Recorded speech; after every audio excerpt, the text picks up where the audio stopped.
कहानी लेखक की अपनी भावनाओं के द्वारा लिखी गई है। इस कहानी को सुनकर आप अपना मनोरंजन कर सकते हैं। इस कहानी में दर्शाए गए पात्र, उत्पादन और घटनाएं सभी काल्पनिक हैं। कहानी किसी भी व्यक्ति के भावनाओं, प्रथाओं और परंपराओं का अपमान नहीं करती है। ये कहानी पूरी तरह से काल्पनिक है। दोस्तों, सिर्फ आपसे एक ही रिक्वेस्ट है कि आप हमारी वीडियो को लाइक और सब्सक्राइब कर लिया कीजिए, क्योंकि हम इसे बहुत ही मेहनत से बनाते हैं और आप बिना लाइक और सब्सक्राइब किया ही चले जाते हैं। प्लीज प्लीज प्लीज, ये आपका प्यार होगा हमारे लिए। आप हमारे चैनल को लाइक और सब्सक्राइब जरूर कर लिया कीजिए, जिससे हमें लगेगा कि हमारी मेहनत व्यर्थ नहीं जा रही है और आपको हमारी वीडियो पसंद आई, और इसी तरह हम आगे भी अच्छी अच्छी स्टोरी आपके लिए लाते रहेंगे। एपिसोड 66, रेहान का डर। दोस्तों, अपने पिछले एपिसोड में सुना कि किस तरह मनीषा जी के ऊपर हमला होता है और उसे हमले में मनीषा जी बुरी तरह से जख्मी हो जाती हैं। तभी और वक्त पर किया वहां पहुंच जाती है और वो उन हमलावरों से मनीषा जी को बचा लेती हैं। अब आगे। मनीषा जी के शरीर का दर्द अब धीरे धीरे करके कम होने लगा था, जिससे वह महसूस कर सकती थी। उन्हें समझ नहीं आ रहा था कि अचानक से या क्या हो रहा है। वह धीरे धीरे अपनी आंखों को खोलते हैं और अपने सामने उसे प्यारी सी लड़की को देखते हैं जो एक तक उन्हें देखे जा रही थी। मनीषा जी कुछ बोलना चाह रही थी, लेकिन वह अभी कुछ बोल नहीं पा रही थी। किया उनकी नजरों को देखकर समझ सकती थी कि वह क्या पूछना चाह रही हैं। वह धीरे से उनके गालों में हाथ रखती है और प्यार से कहती है, आंटी जी आप फिक्र ना करिए, मैं हूँ ना, आपको कुछ नहीं होगा। उसकी इस प्यारी सी बातों को सुनकर मनीषा जी का दिल भर जाता है। वह अपने आंसू भर आंखों से किया की तरफ प्यार से देखते हैं, पर कुछ कहती नहीं। तभी किया के पास शंकर आ जाता है। अब तक शंकर ने सभी को मार दिया था। वह जल्दी से किया के पास आकर कहता है, बस क्या आपको हेल्प की जरूरत है? किया उसके तरफ नजरें उठाकर देखती है और उसे नजरों से ही उसे औरत की तरफ दिखाते हुए इशारा करती है, जिसे समझते हुए वह जल्दी से मनीषा जी को अपनी गोद में उठा लेता है। क्योंकि किया कोई इस वक्त काफी देर हो रहा था, उसे जल्दी से जल्दी जाना था, पर यहाँ पर फंसने की वजह से अब देर हो रही थी और वो मनीषा जी को इस तरह यहाँ अकेला छोड़कर जा भी नहीं सकती थी। और इस समय मनीषा जी की जो कंडीशन थी, उन्हें ट्रीटमेंट की बहुत ज्यादा जरूरत थी। हो सकता है देर होने पर उनकी जान को खतरा हो जाए। अगर किया उन्हें अपने साथ ले जाती है तो वह उनका ट्रीटमेंट भी अच्छे से कर सकती थी और उनके शरीर में पहले पॉइजन को वह आराम से सर्च करके खत्म कर सकती थी।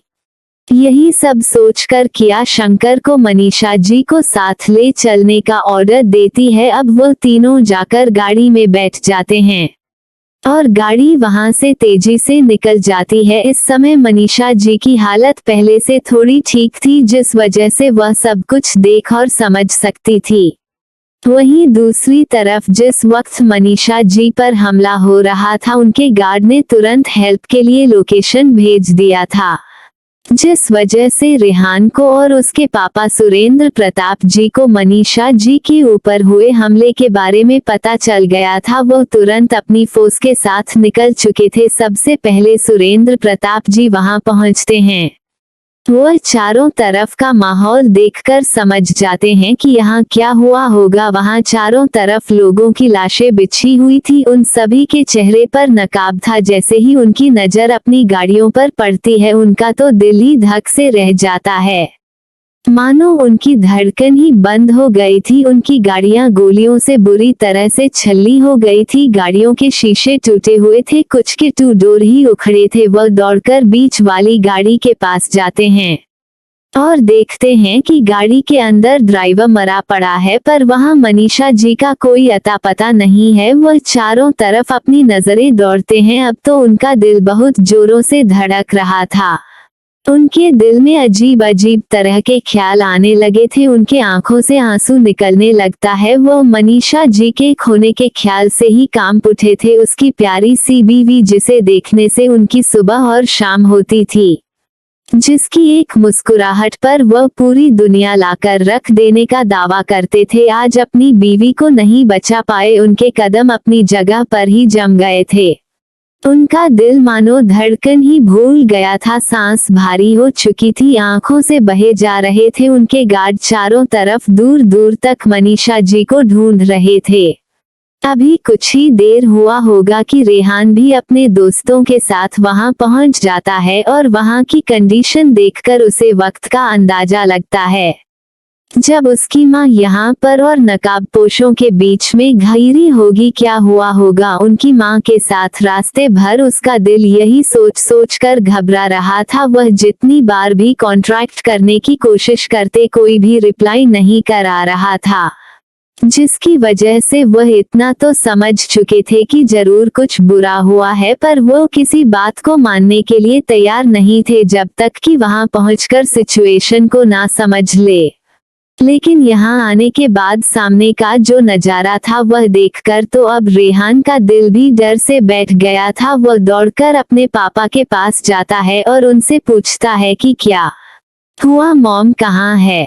रेहान की आवाज सुनकर सुरेंद्र जी अपने होश में आते हैं और अपने आंसू भरी आंखों से उसकी तरफ देखते हुए कहते हैं कि मुझे भी कुछ नहीं पता, हम तुम्हारी मॉम को ढूंढने की कोशिश कर रहे हैं पर उनका कोई पता नहीं चल रहा है। गार्ड दूर दूर तक फैल गए हैं पर अभी कोई खबर नहीं मिली है। इधर रेहान के दोस्त और उनके गार्ड भी चारों तरफ मनीषा जी को ढूंढ रहे थे। धीरे धीरे 1 घंटे हो चुके थे पर अभी तक किसी को कोई खबर नहीं मिली, ना ही कोई छोटा सा सुराग मिला कि वह कहाँ हो सकती हैं। अब सभी का दिल जोरों से धड़क रहा था। रेहान के आंखों से आंसू बह रहे थे। वह रेहान जो कभी रोना नहीं जानता था, जिसका दिल पत्थर का था, जिसने कितने भी दर्द भरे सिचुएशन में कभी आंसू नहीं बहाया था, वो आज अपनी माँ की कंडीशन को सोचकर अपने आप को रोने से नहीं रोक पा रहा था। सुबह ही तो उसकी माँ उससे बात करना चाहती थी। वह क्यों इतना खराब बेटा है, वह क्यों नहीं अपनी माँ का फोन रिसीव किया, क्यों उसने अपनी माँ से बात नहीं किया। वह खुद को अपने मन में ही कोसे जा रहा था। मयंक, ओम और शिवाय उसे तसल्ली दे रहे थे कि सब कुछ ठीक हो जाएगा, बस एक बार हमें कुछ सुराग मिल जाए। मयंक कहता है कि तुम हिम्मत मत हारो, आंटी को कुछ भी नहीं हुआ है। अगर उन्हें कुछ होना होता तो वह लोग उन्हें यहीं पर मारकर छोड़कर चले जाते, मगर उन लोगों ने उन्हें अपने साथ लिया है। इसका मतलब है कि आंटी अभी भी सुरक्षित है और हम जल्द से जल्द ही आंटी का पता लगा लेंगे। लेकिन रेहान को पता था कि जितना कहने में आसान है उतना आसान नहीं होगा उन्हें ढूंढना। दूसरी तरफ शिवाय सुरेंद्र प्रताप जी को कंसल्ट कर रहा था। इस समय उनके अंदर खड़े होने की भी हिम्मत नहीं थी। उनका तो सोच सोच कर ही दिल कांप जा रहा था कि इस वक्त उनकी प्यारी बीवी का क्या हाल होगा, क्या वह सही होगी या उसके साथ कुछ बुरा हो गया होगा। मयंक जल्दी से कमिश्नर को फोन लगता है और वह सारी सिचुएशन उन्हें बता देता है, क्योंकि उसे लग रहा था कि अब इस सिचुएशन को पुलिस को बता देना चाहिए। वह तो कोशिश करेंगे ही, लेकिन पुलिस भी साथ रहेगी तो किसी तरह की अनहोनी नहीं होगी, क्योंकि इस समय मयंक को भी अपने आंटी के साथ कुछ गलत होने का डर सता रहा था। वह समझ सकता था कि अगर उन लोगों ने उन्हें अपने साथ लिया है तो जरूर उन्हें टॉर्चर करेंगे, और वह किस तरह से करेंगे वह तो वही जाने, पर क्या उनकी आंटी उनका टॉर्चर बर्दाश्त कर पाएगी। अजीब अजीब से ख्याल इस समय मयंक के मन में भी आ रहे थे, और यही हाल शिवाय और ओम का भी था। ओम भी डर रहा था अपनी उसे प्यारी सी आंटी के बारे में सोचकर, क्योंकि ओम उन्हें बिल्कुल अपने माँ के समान ही मानता था और हमेशा उनके साथ शरारत किया करता था। समय उनकी कंडीशन सोचकर ओम भी बहुत ज्यादा घबरा रहा था, पर सभी एक दूसरे के सामने कुछ भी जाहिर नहीं कर रहे थे। कमिश्नर के ऑर्डर से पास के थाने की पुलिस भी वहां तुरंत पहुंच जाती है और अब चारों तरफ जांच पड़ताल होना शुरू हो जाता है। सभी बस इसी में लगे थे कि कोई एक सुराग मिल जाए जिससे उन तक पहुंच जाए। अब रात होने को चली थी पर उन्हें वहां कुछ भी नहीं मिला था और ना ही किसी तरह का उनके पास कोई डिमांडिंग फोन कॉल आया था जिसकी वजह से उन्हें पता चल सके कि उन्हें किसने किडनैप किया है। सब काफी ज्यादा घबरा रहे थे। रेहान किसी तरह अपने पापा को समझकर वहां से जाने को कहता है, पर इस समय सुरेंद्र जी की कंडीशन अच्छी नहीं थी। वह तो जाने को किसी भी तरह से राजी नहीं थे, लेकिन फिर भी बहुत समझाने पर वह वहां से चले जाते हैं। रेहान अभी भी पागलों की तरह अपनी मां को ढूंढ रहा था। वहीं दूसरी तरफ पुलिस इन्वॉल्व होने की वजह से उनके राइवल को भी पता चल गया था कि रेहान की मां गायब हो चुकी है। उन लोगों के लिए तो ये बहुत ही बड़ी गुड न्यूज थी, लेकिन उनके लिए भी एक चिंता का विषय ये था कि अब यह उसका कौन सा बड़ा दुश्मन निकल आया जिसने उन्हें किडनैप कर लिया, और वही एक तरफ जिसने अपने किडनैपर भेजा था वह बौखलाया हुआ था। उसके सारे आदमी मारे जा चुके थे और वो औरत भी उसके हाथ नहीं लगी थी, उल्टा उसे कोई और ही उड़ा ले गया। वह गुस्से से अपने आदमियों को पीट रहा था, चिल्ला रहा था, अरे निकम्मो, तुम लोग किसी काम के नहीं हो, बस खिला खिला कर तुम लोगों को मैं साढ़ की तरह पाल रहा हूँ। चले जाओ मेरे आंखों के सामने से, वरना मैं एक एक को गोलियों से भून दूंगा। सभी लोग वहां से जल्दी से भाग जाते हैं। अगर वह एक मिनट भी और रुक तो सच में उसका यह पागल बस उन्हें जान से ही मार डालेगा। और वही वह आदमी अपने बालों को जोर से पकड़कर खींचते हुए चिल्लाता है, रेहान रेहान, मैं तुझे छोड़ूंगा नहीं। अब दोस्तों, ये कौन है ये तो आगे स्टोरी में आपको पता चलेगा। फिलहाल हम चलते हैं किया के पास। जैसे ही किया मनीषा जी को लेकर अपने सीक्रेट पैलेस पर पहुंचती है तो वह देखी है कि मनीषा जी का खून काफी ज्यादा बह चुका था। वह तुरंत शंकर को ऑर्डर देता है उन्हें ऑपरेशन थिएटर में ले जाने के लिए। किया का यहाँ अपना एक छोटा हॉस्पिटल था जहाँ पर उसके लोगों को अगर चोट लगती थी तो उनका इलाज आसानी से किया जा सकता था। यहाँ पर उसने सभी व्यवस्था कर रखा था, जिस वजह से मरीज को किसी भी तरह की कोई भी परेशानी नहीं होती थी, और दवाएं तो वह खुद ही बनाया करती थी, जिसके वजह से किसी भी तरह की दवाएं की कोई प्रॉब्लम नहीं होती थी। वही वह जल्दी से जाकर उसे आदमी को चेक करती हैं, उसकी कंडीशन क्या है ये जानने के बाद वह जल्दी से अपने लैब में रखे एक छोटा बॉक्स को मंगवाती है।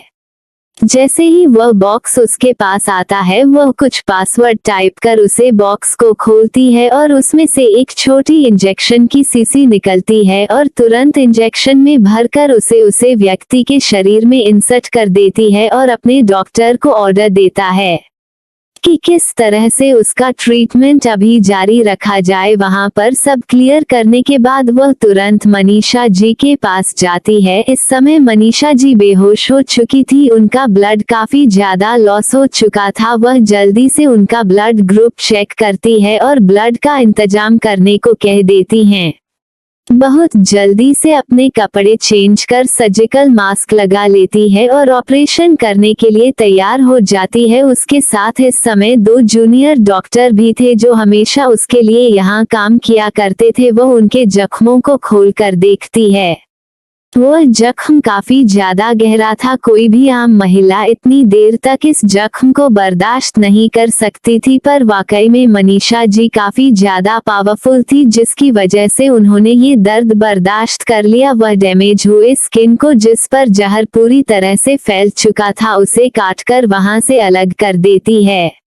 धीरे धीरे करके वो पूरी तरह से ऑपरेशन कर उसे जगह को ठीक करती है और उनके कुछ टेस्ट भी करती है और उन्हें जहर का एंटीडोट भी देती है। इस समय ब्लड भी आ चुका था, जिससे उन्हें आराम से ब्लड भी दे दिया गया। अब उनकी सिचुएशन खतरे से बाहर थी तो किया भी चैन की सांस लेती है, पर उन्हें होश तो 24 घंटे बाद ही आने वाला था। किया यह अच्छे से जानती थी। वह सोच रही थी कि यह लेडी कौन है और उनके घर परिवार वाले उनके लिए बहुत ज्यादा परेशान भी हो रहे होंगे, क्योंकि जिस तरह से हमला हुआ था तो उन्हें पता ही था कि यह कोई पावरफुल महिला है और अब तक तो उनके घर वालों को भी सब कुछ पता चल चुका होगा। पर किया के पास उन्हें ऐसा कुछ भी नहीं मिलता है।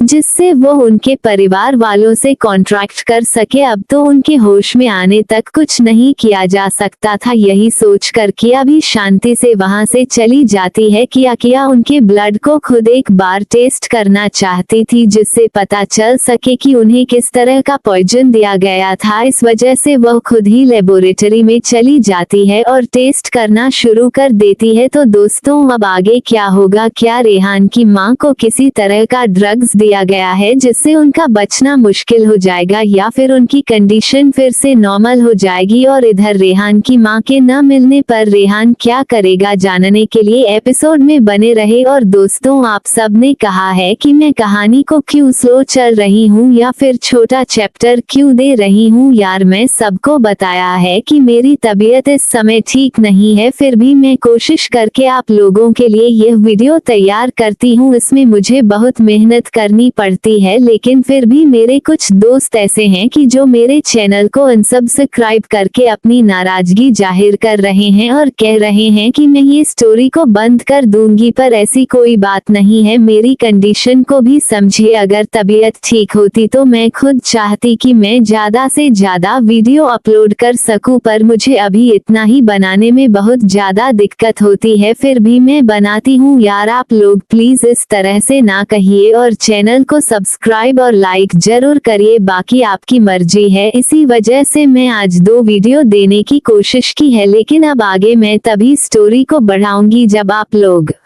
चैनल को लाइक और सब्सक्राइब कर लेंगे, क्योंकि मैं बहुत मेहनत से स्टोरी बनाती हूँ और आप लोग बस एक लाइक और सब्सक्राइब करने में इतना सारा मुझे सुना देते हैं। यार, कुछ तो समझा करो। स्टोरी बनाने के अलावा और भी ढेर सारे काम होते हैं मुझे। फिलहाल चलिए हम नेक्स्ट एपिसोड की तरफ बढ़ते हैं। एपिसोड 67, रेहान का गुस्सा। अभी तक आपने पिछले एपिसोड में सुना कि किया मनीषा जी का ऑपरेशन करती है और उनके कुछ ब्लड टेस्ट भी करती है। अब आगे 1 घंटे बाद सारे टेस्ट करके जब किया उनकी रिपोर्ट को देखते हैं तो उसे बहुत ज्यादा हैरानी होती है। रिपोर्ट में यह क्या दिया हुआ है, एक पल के लिए तो उसे कुछ समझ में नहीं आता। जिस तरह के पॉइजन से उन पर अटैक किया गया था वह कोई आम पॉइजन नहीं था। इस तरह का पॉइजन अपने देश में ही नहीं, लगभग सभी देशों में बंद था। यह एक तरह का ऐसा ड्रग्स था जिस इंसान को देने के बाद तुरंत उसकी मौत हो जाएगी, और अगर किसी भी तरह से उसे बचा लिया जाता है तो 3 महीने बाद फिर से वह ड्रग्स इस तरह से असर करना शुरू कर देगा जिस तरह से शुरू में उसने असर किया था। यानी जो एंटीडोट किया ने दिया था वह मात्र मनीषा जी को 3 महीने तक ही सुरक्षित रख सकता था। उसके बाद उन्हें फिर से पावरफुल एंटीडोट की जरूरत पड़ेगी, वरना उनकी जान खतरे में पड़ जाएगी। ये देखकर तो अब किया के माथे पर बल पड़ जाते हैं। आखिर में 3 महीने बाद वह इस महिला को कहां ढूंढेंगी? वह तो यही नहीं जानती कि यह महिला है कौन और कहां से आई है। हो सकता है यह इस देश की ना हो या फिर कुछ भी हो सकता है, पर इस एंटीडोट को इतनी जल्दी तैयार भी नहीं किया जा सकता था। इसके लिए तो कुछ ऐसे इंग्रेडिएंट्स की जरूरत पड़ेगी जो शायद उसे यहाँ मिलेगा भी नहीं। वह एंटीडोट तो तैयार कर सकती थी, पर उसमें लगने वाला सामान उसे इंडिया में मिलने वाला नहीं था। यह एक अजीब सी मुसीबत थी। वह क्या करे, उसे कुछ समझ नहीं आ रहा था। इसमें लगने वाली कुछ जड़ी बूटियां तो उसके पास थी, पर कुछ इतनी रेयर थी कि उसे पाना इतना आसान नहीं था। नहीं सब सोकर किया काफी ज्यादा परेशान हो जाती है। इस महिला से उसे अलग सा लगाव भी हो रहा था। वहीं दूसरी तरफ रेहान अपनी मां को ढूंढते ढूंढते पागल हो रहा था। उसे अब तक अपनी मां की कोई भी खबर नहीं मिली थी। न जाने वह अपने आप को किस तरह से रोक रखा था। अब तक तो उसने पूरे शहर में तहलका मचा के रख दिया था। जितने भी उसके राइवल थे वो उन सभी को अपने सीक्रेट फोर्स के द्वारा पकड़कर टॉर्चर कर रहा था। इस समय तो जितने भी उसके राइवल थे वह सब जल्दी से जल्दी शहर से भाग जाना चाहते थे।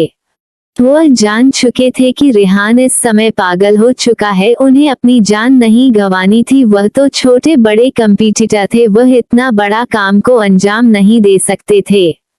पर यह बात कौन जाकर रेहान को समझाएं, इससे अच्छा था कि वो कुछ दिनों के लिए इस शहर से ही बाहर भाग जाएं। यही सोचकर आप सभी अपना बोरिया बिस्तर पकड़ के भागने की तैयारी में लग गए थे, और जो भी रेहान के गार्ड के हाथ लग जाते उन्हें बहुत ही बुरी तरह से टॉर्चर किया जा रहा था। रेहान को बस हर कीमत पर उसकी मां चाहिए थी। इस समय कोई उसे उसकी सारी दौलत मांग लेता या कोई उसे उसकी जान भी मांग लेता तो वो उसे दे देता, पर उसकी मां उसे सही सलामत चाहिए। नहीं सुरेंद्र जी, उनकी भी हालत खराब हो चुकी थी। इस समय डॉक्टर उनका इलाज कर रहे थे और उन्होंने अपने मम्मी पापा यानी सूर्य प्रताप और सरस्वती देवी जी को इस बारे में कुछ नहीं बताया था, क्योंकि वह अच्छे से जानते थे कि ये दोनों लोग मनीषा जी को अपनी बेटी के तरह ही मानते थे, और उन्हें ये पता चला कि मनीषा का किडनैप हो गया है तो वो ये सदमा बिल्कुल बर्दाश्त ना कर पाते। और इस समय सूर्य प्रताप जी की तबीयत भी ठीक नहीं हुई थी। इस तरह सिचुएशन और भी खराब हो जाती। रात बीतने को थी, सुबह होने वाला था, लेकिन अब भी रेहान बिना रुके हर जगह जा जाकर तलाश कर रहा था। उसके दोस्त भी उसके साथ लगे हुए थे। उन सबको एक ही डर सता रहा था कि कहानी मनीषा जी के साथ कुछ हो तो नहीं जाएगा, क्योंकि इतना ज्यादा वक्त बीत चुका था पर उन्हें कुछ भी पता नहीं चला था। ना तो किसी ने अब तक उनसे कोई कॉन्ट्रैक्ट किया था, इस वजह से उन्हें और भी ज्यादा डर लग रहा था। धीरे धीरे सुबह हो जाता है, लेकिन फिर भी अभी कोई खबर नहीं थी। रेहान बिना खाए पिए बस अपनी मां को ढूंढे जा रहा था। इस समय उसका दिल ही जान रहा था कि वह अपने आप को कैसे संभाले हुए हैं। वह जिंदा तो है मगर उसके अंदर जान नहीं। बाकी थी सभी लोगों की सिचुएशन काफी ज्यादा खराब थी। रेहान इस वक्त अपने डाक विला में था। वह इस समय अपने सामने बंधे हुए दुश्मनों को इस तरह से मार रहा था कि मानो वो कोई शैतान हो। उसके अंदर तो दिल नाम की चीज ही ना हो। वह इतनी बेरहमी से उन्हें मारे जा रहा था। उनके पूरे शरीर धारदार हथियार से काटे गए थे, इसमें से तेजी से खून बह रहा था। उनके हाथों को तोड़ दिया गया था, उंगलियों से नेल खींचकर अलग कर दिया गया था।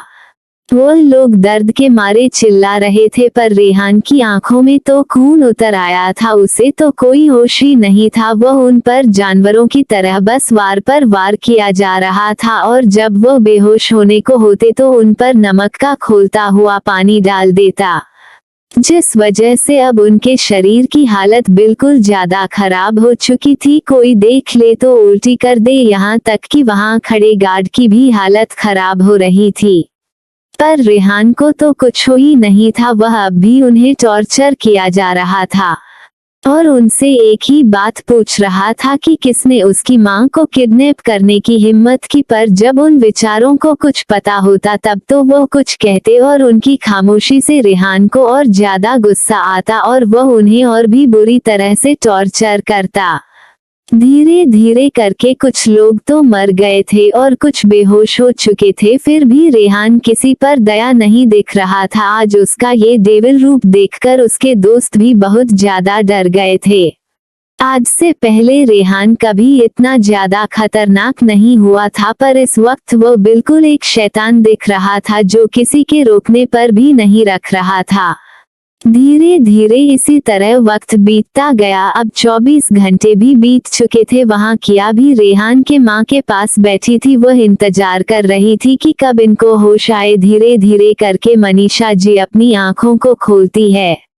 एक पल को तो उन्हें लगता है कि वो मर चुकी है और दूसरे लोक में आ गई है। चारों तरफ शांति थी। सामने सफेद कॉटन के पर्दे उड़ रहे थे और बड़े बड़े फूलों के बुके वहां रखे हुए थे, जिसमें से मनमोहन खुशबू आ रही थी। लग नहीं रहा था कि वह एक अस्पताल है। इस वजह से मनीषा जी को कुछ समझ नहीं आ रहा था। तभी वह फिर से अपनी आंखें बंद कर लेती हैं। एक पल को तो उन्हें लगता है कि यह उनका सपना है, लेकिन जब वह दोबारा फिर से आंखों को खोलती है तो फिर से वही नजर उनकी आंखों के सामने था। अब उन्हें कुछ समझ में आता है और वह धीरे से अपना सर घूम कर देखते हैं तब जाकर उन्हें अस्पताल में रखी चीज दिखाई पड़ती है। उनके सर के पास ही एक बड़ी सी मशीन रखी हुई थी जिसमें उनकी पल्स रेट चल रही थी। बगल ही एक ऑक्सीजन का सिलेंडर था और भी इसी तरह की कई चीज रखी गई थी।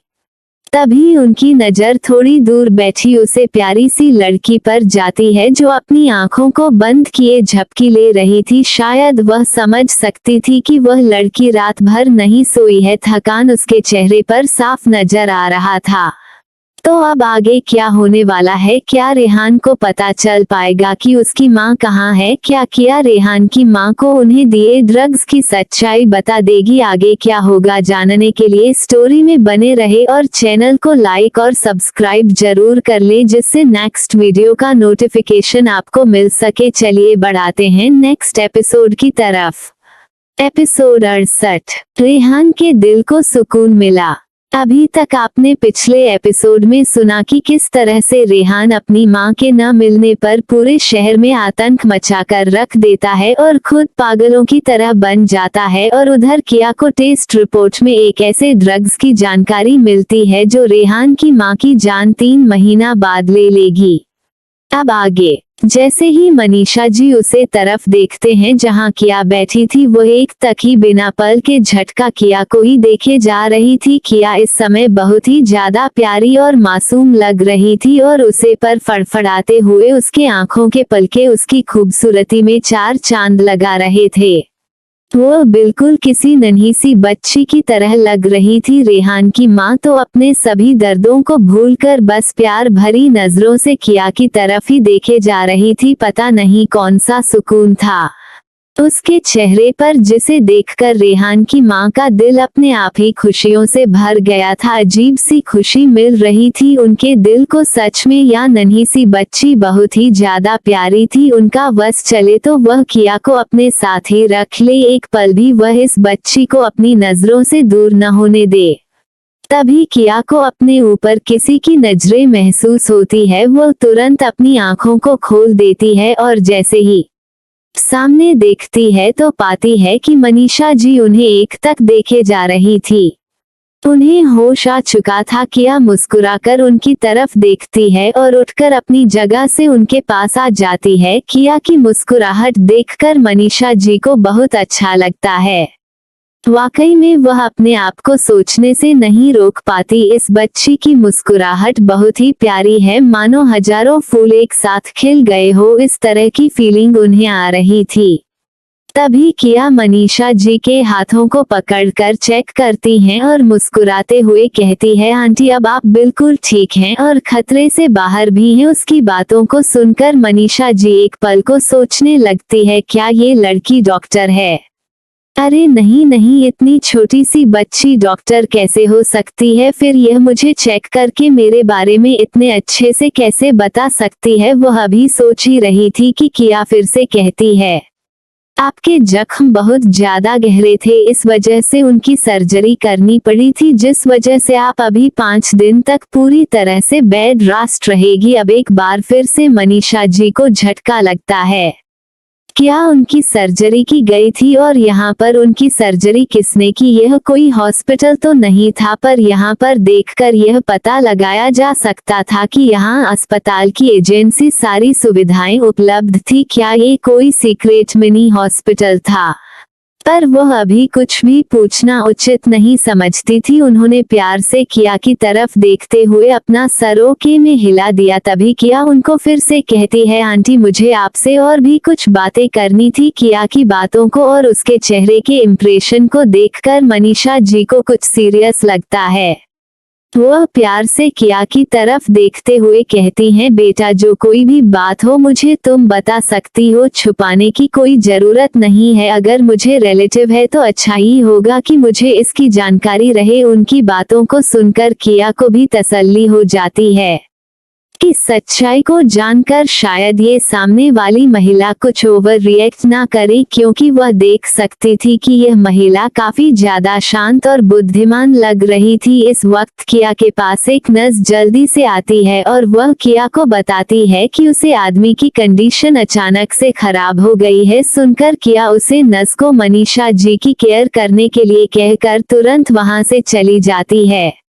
मनीष जी को अब तक तो ये समझ आ चुका था कि जरूर सामने वाले शख्स की कंडीशन ज्यादा खराब होगी, वरना यह नर्स इस तरह यहाँ ना आती। पर वह आकर इस छोटी बच्ची को उसकी कंडीशन चेक करने के लिए क्यों कह रही थी, अब उनसे सब्र नहीं हो रहा था।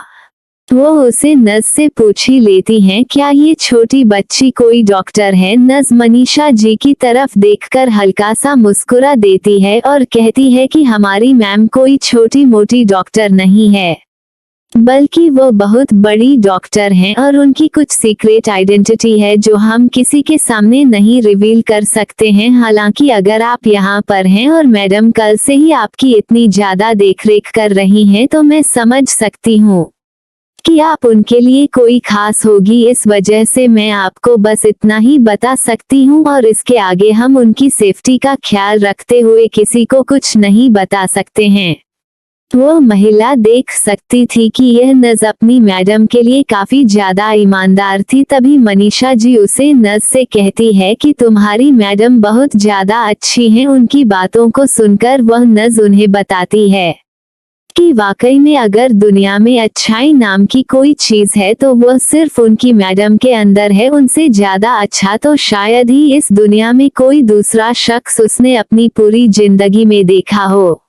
उनकी मैडम तो बिना स्वार्थ के किसी के लिए भी अपनी जान तक देने को तैयार रहती हैं। आज की दुनिया में जहां बिना पैसों के कोई एक वक्त की रोटी तक नहीं देता है, वहां उनकी मैडम पता नहीं कितने अनाथों को जिंदगी देती हैं, उनकी भूख मिटती है, उन्हें कपड़े देती हैं, उनके रहने की व्यवस्था करती हैं और उन्हें एक अच्छी लाइफ जीने के लिए अच्छी एजुकेशन भी दिलाती हैं। नर्स की बातों को सुनकर मनीषा जी के दिल को बहुत ही ज्यादा सुकून मिलता है और दिल ही दिल में वो बहुत ज्यादा खुश हो जाती हैं। आखिर में उन्हें अपने बेटे के लिए बिल्कुल इसी तरह की लड़की चाहिए थी, जो किसी से ना डरती हो, जो हर किसी की मदद करती हो, जो नेक दिल हो, क्योंकि अब तक तो वह समझ चुकी थी कि ये छोटी लड़की कोई आम लड़की तो नहीं हो सकती है, जिसके पास इतनी ज्यादा ताकत हो और ऐसा टैलेंट हो कि मरते को भी बचा सके। वह कोई आम लड़की नहीं हो सकती है।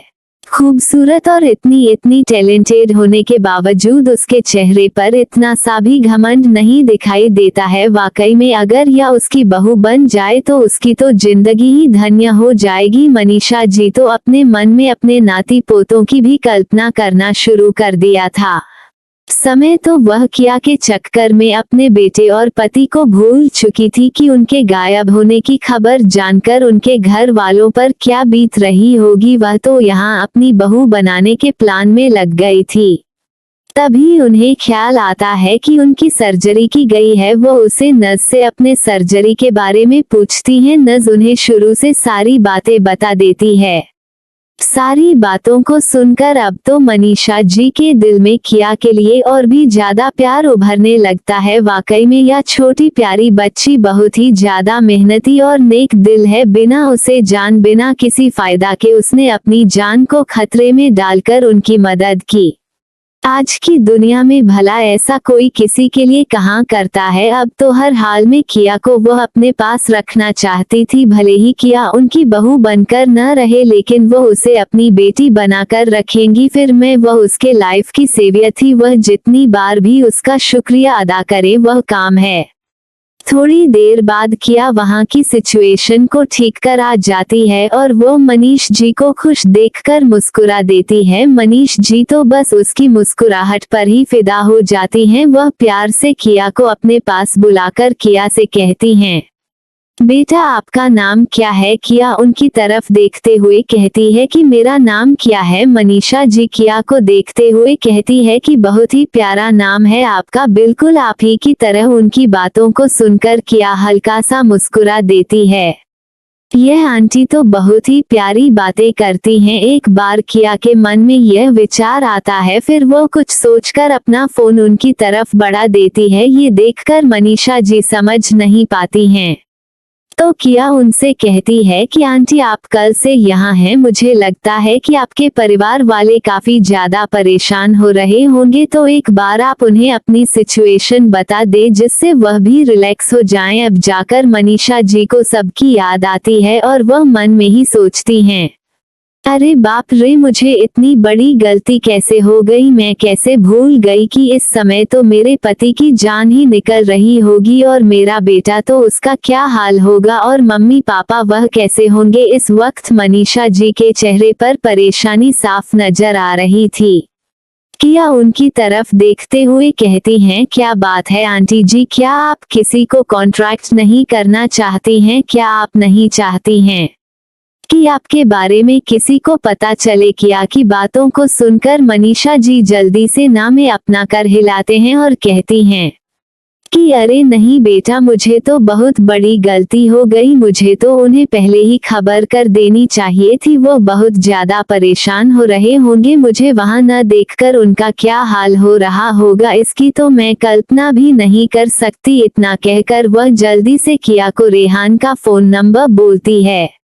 किया अपने फोन पर रेहान का नंबर डायल कर देती है। दूसरी तरफ रिंग जाने लगता है। किया फोन बढ़ाकर उन्हें देने लगती है, लेकिन मनीषा जी का दिमाग तो कुछ और ही सोच रहा था। वह कहती हैं कि बेटा पहले देखो कोई फोन रिसीव करता है, और अगर फोन रिसीव कर ले तब मुझसे बात करो। उनकी बातों को सुनकर किया भी फोन अपनी कान के पास लगा लेती है। दूसरी तरफ अब भी रिंग हो रहा था, पर फोन किसी ने रिसीव नहीं किया था। इसी तरह फोन कट जाता है। किया अब मनीषा जी की तरफ देखकर कहती है, आंटी फोन तो किसी ने रिसीव नहीं किया। मनीषा जी कहती है कि बेटा फिर से ट्राई करो, हो सकता है वह लोग परेशान हों, इस वजह से फोन पर ध्यान ही ना दिया हो। उनकी बातों को सुनकर किया फिर से ट्राई करती है। दूसरी तरफ रेहान काफी ज्यादा परेशान हो गया था। ना तो उसने एक निवाला अपने मुंह में डाला था और ना ही पानी की एक बूंद ही पिया था। इस समय उसके दिल को इतना ज्यादा दर्द हो रहा था कि कोई भी चीज उसे सुकून नहीं दे रही थी। उसकी आंखों में नींद कोसों दूर थी। वह अपनी चेयर पर टिककर अपनी आंखों को बंद कर कुछ सोच रहा था। जाहिर सी बात है वह कुछ भयानक ही सोच रहा था।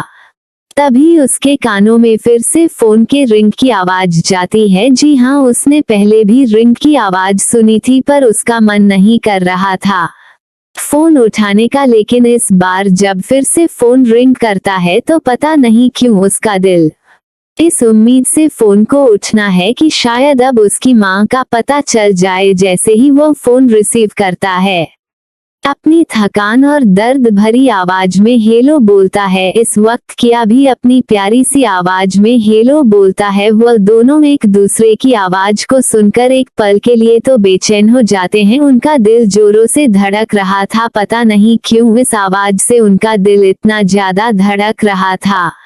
क्या वह आवाज इन दोनों ने सुन रखा था या फिर कुछ और ही बात थी? पर इस वक्त रेहान के दिल को इस आवाज को सुनकर बड़ा ही सुकून मिल रहा था। ऐसा लग रहा था कि मानो अब जाकर उसके दिल के दर्द को आराम मिला हो। एक प्यारी सी कशिश थी उसे आवाज में, जिसे सुनने के लिए शायद उसका दिल पता नहीं कब से बेचैन था। यह आवाज उसके कानों में मिश्री सी घुल रही थी। वह पहचान सकता था कि यह वही आवाज है जो उसने बहुत पहले सुना था। वह कैसे इस आवाज को भूल सकता था? हालांकि उसे वक्त उसकी कंडीशन बिल्कुल ठीक नहीं थी, लेकिन उसे वक्त भी कुछ ऐसा ही हुआ था। जैसे ही वह आवाज उसके कानों में गई थी, उसके सारे दुख दर्द अपने आप खत्म हो गए थे। और आज भी यही हो रहा था। दोनों तरफ बिल्कुल सन्नाटा छाया हुआ था। बस उनके दिल की धड़कनों की आवाज ही सुनाई दे रही थी। किया के दिल की रफ्तार भी काफी तेज थी। उसे क्यों यह आवाज जानी पहचानी सी लग रही थी, पर उसे कुछ भी समझ नहीं आ रहा था। वह जल्दी से फोन मनीषा जी की तरफ बढ़ा देती है। मनीषा जी उनकी तरफ देखकर आंखों के इशारों से पूछता है, क्या फोन रिसीव हो गया? किया भी सर हिला के हाँ में जवाब दे देती है और वो वहां से जल्दी से चली जाती है। मनीषा जी तो किया से रेहान की बात करवाना चाहती थी, पर किया इतनी जल्दी वहां से चली गई। ये देखकर मनीषा जी का दिल थोड़ा बैठ जाता है। अब वो कैसे रेहान से किया की बात कराएंगी। यह बहाना कितना अच्छा था, पर वह भी हाथ से निकल गया। वहीं की रेहान अब भी बिल्कुल चुप उसे आवाज को महसूस करने की कोशिश कर रहा था। तभी मनीषा जी हेलो हेलो बोलते हैं। तब जाकर रेहान अपने होश में आता है और सामने अपने माँ की आवाज सुनकर एक पल को आश्चर्य में पड़ जाता है कि इस फोन से उसके माँ की आवाज कैसे सुनाई दे रही है। वो कुछ बोलता कि इससे पहले ही मनीषा जी की फिर से आवाज सुनाई पड़ती है। हेलो रेहान, क्या तुम मेरी आवाज सुन रहे हो? हेलो, कौन है दूसरी तरफ? रेहान अपनी माँ की आवाज सुनकर बहुत ज्यादा खुश हो जाता है और वह जल्दी से बोलता है, मॉम आप ठीक तो हैं? आप कैसी हैं? आपको चोट तो नहीं लगी है? आपको क्या हो गया था? मैं बहुत ही ज्यादा परेशान हो गया था। आप हमसे कॉन्ट्रैक्ट क्यों नहीं कर रही थी? अपने बेटे की बातों को सुनकर मनीषा जी के चेहरे पर मुस्कुराहट आ जाती है।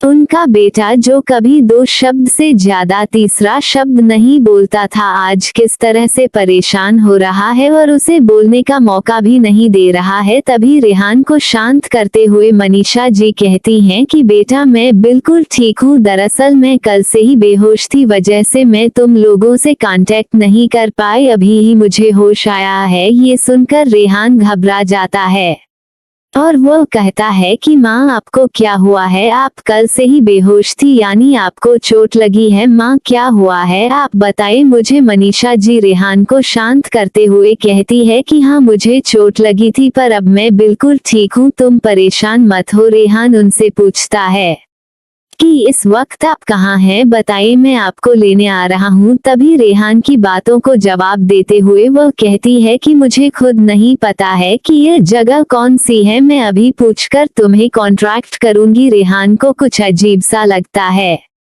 वो फिर से अपनी माँ से पूछता है कि माँ आप सच में बताइए आप ठीक हैं कि नहीं, हम वहाँ आ जाते हैं। उसकी माँ मुस्कुराते हुए रेहान को कहती है बेटा तुम बिल्कुल परेशान मत हो, मैं यहाँ बिल्कुल ठीक हूँ और जिसने भी मुझे बचाया है वो मेरी केयर अच्छे से कर रहा है, इसलिए तुम बिल्कुल परेशान मत हो। आगे अभी मेरे पास कोई नहीं है, मैं तुम्हें कुछ देर में पूछकर बताती हूँ। रेहान भी उनकी बातों को सुनकर आप शांत हो जाता है और फिर से उनके कॉल आने का इंतजार करने लगता है। जैसे ही मनीषा जी फोन रखती हैं, रेहान तुरंत सभी को फोन करके मनीषा जी के ठीक होने की बात बताता है। अब जाकर रेहान के पापा को सुकून मिलता है, उनकी पत्नी अगर ठीक है तो सब कुछ ठीक है और अगर उन्हें कुछ हो जाता तो पता नहीं वह क्या कर जाते। वहीं कुछ देर इंतजार करने के बाद किया फिर से उनके पास आती है, क्योंकि अब किया को यहाँ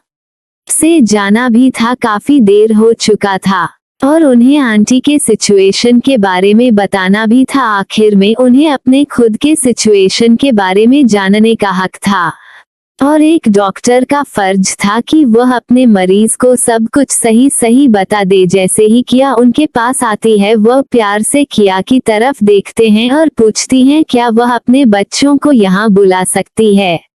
लेकिन किया बिल्कुल नहीं चाहती थी कि उसके इस सीक्रेट पैलेस को कोई देखे। आखिर में यह बहुत ही ज्यादा सीक्रेट था और इंडिया में अभी यही उसका सबसे बड़ा रुकने का ठिकाना भी था।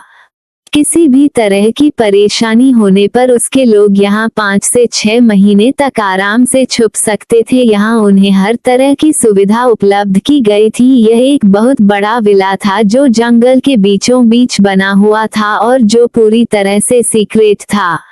बाहर से देखने पर यह बिल्कुल पता नहीं चलता था कि यह एक आलीशान विला है, पर अंदर बहुत ही ज्यादा लग्जरियस था। यह उनकी मनीष जी की बातों को सुनकर किया उन्हें प्यार से कहती है आंटी आपको इसकी जरूरत नहीं पड़ेगी, क्योंकि हम आपको सुरक्षित आपके घर तक पहुंचा देंगे। उन्हें यहाँ आने की जरूरत नहीं पड़ेगी। किया की बातों को सुनकर मनीषा जी भी समझ जाती है कि वह अपना ये सीक्रेट स्पेस किसी को नहीं दिखाना चाहती हैं, इस वजह से वह कुछ भी नहीं रहती। आखिर में ठीक भी तो है, वह अभी किया के लिए बिल्कुल अनजान है। उनके बारे में तो किया कुछ भी नहीं जानती है और अनजान होते हुए भी जितना उसने उनके लिए कर दिया है वही बहुत है।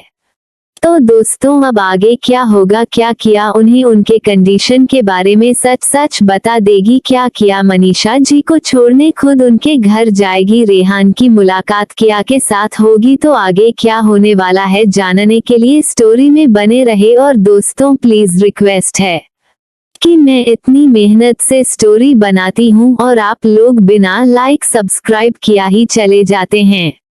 प्लीज यार लाइक और सब्सक्राइब कर लिया करो, इससे आपको नेक्स्ट वीडियो का नोटिफिकेशन भी मिल जाएगा और मुझे भी अच्छा लगेगा कि मैं इतनी मेहनत करती हूँ जो व्यर्थ नहीं जा रही है।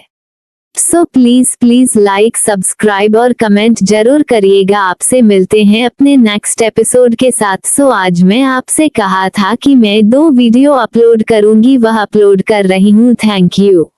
एपिसोड 69 मनीषा जी का घराना। दोस्तों अपने पिछले एपिसोड में सुना कि किस तरह मनीषा जी की जान किया बचाती है और मनीषा जी रेहान से कांटेक्ट करके उसे बताती है कि वह बिल्कुल ठीक है, तब जाकर रेहान की जान में जान आता है। वही किया मनीषा जी को उनको दिए गए ड्रग्स के बारे में बताने के लिए उनके पास आती है। अब आगे अभी मनीषा जी किया से बात कर रही थी कि तभी किया उन्हें रोकते हुए कहती है कि आंटी जी मैं आपसे कुछ जरूरी बात करना चाहती हूँ, ये बात बहुत ही ज्यादा सीरियस है, सो आप अपने आप को कंट्रोल करेगा। जैसे ही मनीषा जी किया की बातों को सुनती हैं तो वो समझ जाती है कि जरूर बात कुछ ज्यादा ही सीरियस है, वरना किया उनसे इस तरह नहीं रहती। वो बिल्कुल शांत और गंभीर हो जाती हैं और किया की तरफ एकटक देखने लगते हैं। उनके मन में चल रहा था कि आखिर में किया उनसे क्या बताने वाली है, क्या कुछ ऐसा है जो नहीं होना चाहिए था, और शायद वह इस वक्त सही सोच रही थी। किया उनकी तरफ प्यार से देखते हुए कहती है कि आंटी जी आपको जिस खंजर से मारा गया था मैंने टेस्ट में पाया कि उसे खंजर में जिस तरह का जहर लगा हुआ था वो काफी रियल जहर था। इस तरह के जहर हमारे देश में नहीं बल्कि सारे देश में बौंड हैं। जरूर इसे किसी ने स्पेशल तरीके से तैयार करवाया है और उसका इस्तेमाल आप पर किया गया है। अभी भी मनीषा जी को कुछ समझ नहीं आ रहा था, वो लगातार एक तक किया को देखे जा रही थी। उनके समझ में नहीं आ रहा था कि बात क्या है, लेकिन उनका दिल जोरों से घबरा रहा था क्योंकि किया का चेहरा इस समय काफी ज्यादा सीरियस था, जिसे देखकर वह समझ चुकी थी कि बात कुछ ज्यादा ही बड़ी है। तभी किया फिर से कहती है आंटी जी अभी तो मैंने आपको एंटीडोट दे दिया है, पर यह एंटीडोट सिर्फ आपके शरीर में 3 महीने ही काम करेगा। इसके बाद अगर आपको इस ड्रग्स का एंटीडोट नहीं दिया गया तो आपकी जान को खतरा है, हो सकता है आपकी जान भी जा सकती है। किया की बातों को सुनकर मनीषा जी का दिल धक से कर जाता है। क्या वह सिर्फ 3 महीना के लिए ही बच पाई हैं?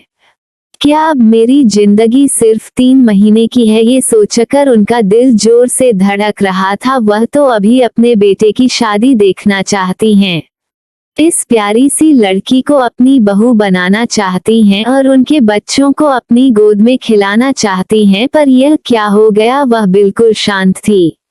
किया नोटिस कर रही थी कि वह इस समय काफी गहरी सोच में है। वो उनके फेस इंप्रेशन को देखकर समझ सकती थी कि इस समय उनके मन में कौन से ख्याल चल रहे होंगे। तभी किया प्यार से उनके हाथ को पकड़ती है और कहती है कि आंटी जी आप विक्रम ना करिए, अगर यह जहर बनाया जा सकता है तो इसका एंटीडोट भी बनाया जा सकता है और मैं अपनी पूरी कोशिश करूंगी कि 3 महीने के अंदर इसका एंटीडोट ढूंढ निकालूं। मैं जानती हूँ कि यह काम इतना आसान नहीं होगा, पर मैं इतना जरूर जानती हूँ कि अगर किसी काम को दिल से किया जाए तो वह मुश्किल भी नहीं होता। किया की बातों को सुनकर मनीषा जी के दिल को एक अजीब सी ठंडक महसूस होती है।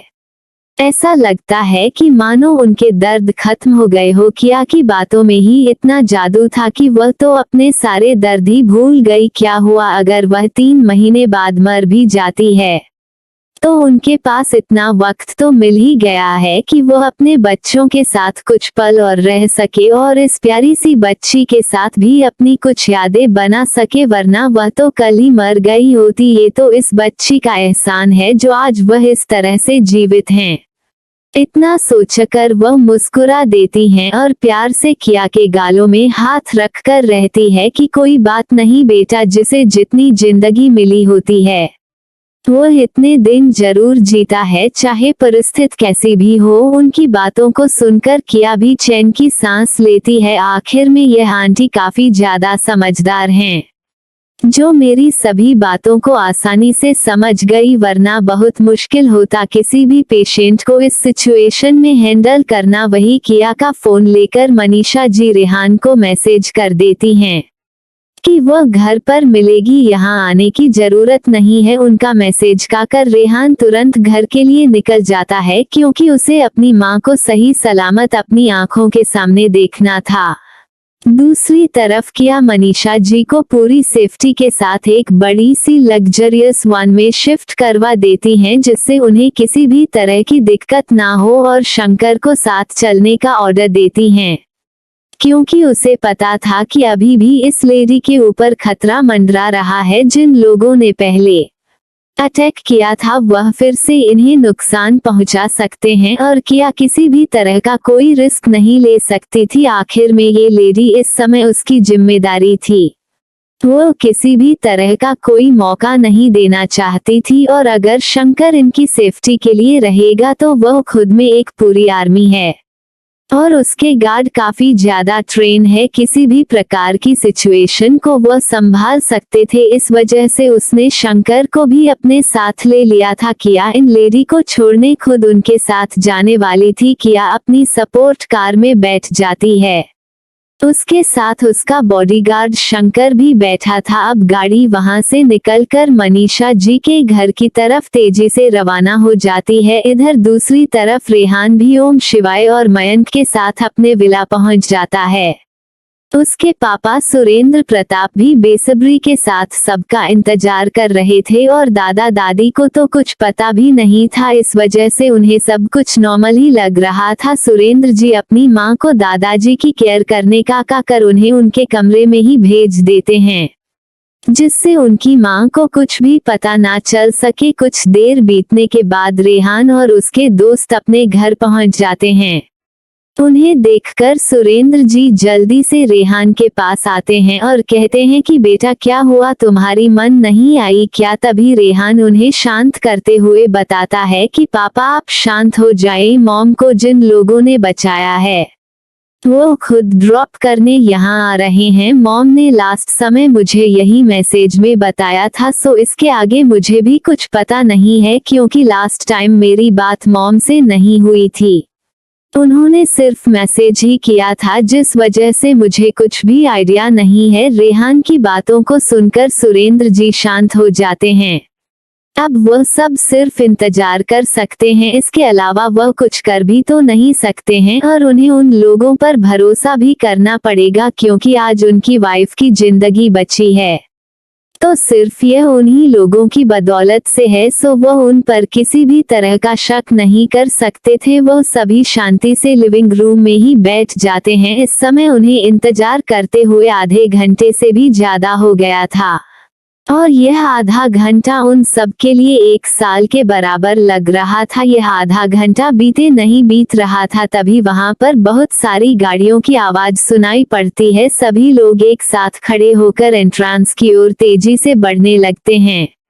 वह देखना चाहते थे कि कौन आया है, क्या उनकी पत्नी आ गई। सुरेंद्र जी काफी तेजी से एंट्रेंस की ओर बढ़ रहे थे, और जैसे ही वह एंट्रेंस पर पहुंचते हैं तो देखते हैं कि वहां पर बहुत सारी गाड़ियां खड़ी है, उनके बीच में एक बड़ी वैन भी है। अभी उसे वैन का दरवाजा खुलता है और उसमें से कुछ सफेद कोट पहने हुए आदमी नीचे उतरते हैं, और धीरे धीरे से एक स्ट्रक्चर को बाहर उतरा जाता है। कोई महिला लेटी हुई थी। मनीषा जी का घाव काफी ज्यादा बड़ा था, इस वजह से किया ने उन्हें उठने से मना कर दिया था। अभी एक ही दिन हुआ था, जिससे टांका खुलने का डर था। किया ने उन्हें 2 दिन बाद ही बैठने के लिए कहा था, इस वजह से उन्हें लेटा कर ही यहाँ तक लाया गया था। सुरेंद्र जी की आंखों में नमी आ जाती है, वह अपनी पत्नी को देखकर पहचान जाते हैं और तेजी से उनकी ओर बढ़ जाते हैं।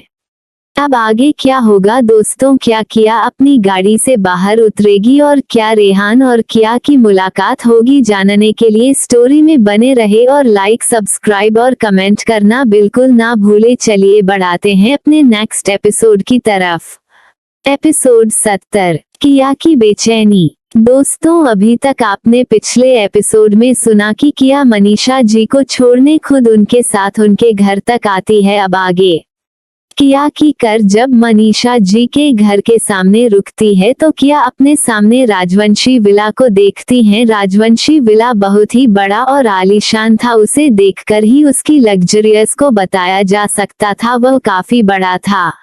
दूर दूर तक फूलों के गार्डन दिख रहे थे, चारों तरफ सुंदर और मनमोहन फूल लगे हुए थे। सामने बड़ा सा फाउंटेन बना हुआ था जिसमें फूलों का बहुत ही ज्यादा खूबसूरती के साथ डेकोरेट किया गया था। कुछ दूर पर ही एक बड़ा झूला बना हुआ था और उसे झूले को बहुत ही अच्छे तरीके से सजाया गया था। उसे देखकर मानो लगता हो कि इसे परियों के लिए बनाया गया हो, वो काफी ज्यादा खूबसूरत था। किया को राजवंशी विला बहुत पसंद आता है, पर किया जब से यहाँ आई थी उसका दिल जोरों से धड़क रहा था। पता नहीं इस जगह पर ऐसा क्या था जो उसकी धड़कने इतना शोर मचा रही थी, ऐसा उसके साथ पहले कभी नहीं हुआ था। उसे कुछ अच्छा सा और सुकून भरा एहसास हो रहा था। उसे लग रहा था कि वह कुछ पल यहाँ और गुजरे, इस हवाओं में उसे अपनेपन का एहसास हो रहा था। ऐसा लग रहा था कि मानो कुछ भूली यादें हो जो उसे याद करने की कोशिश कर रहा है,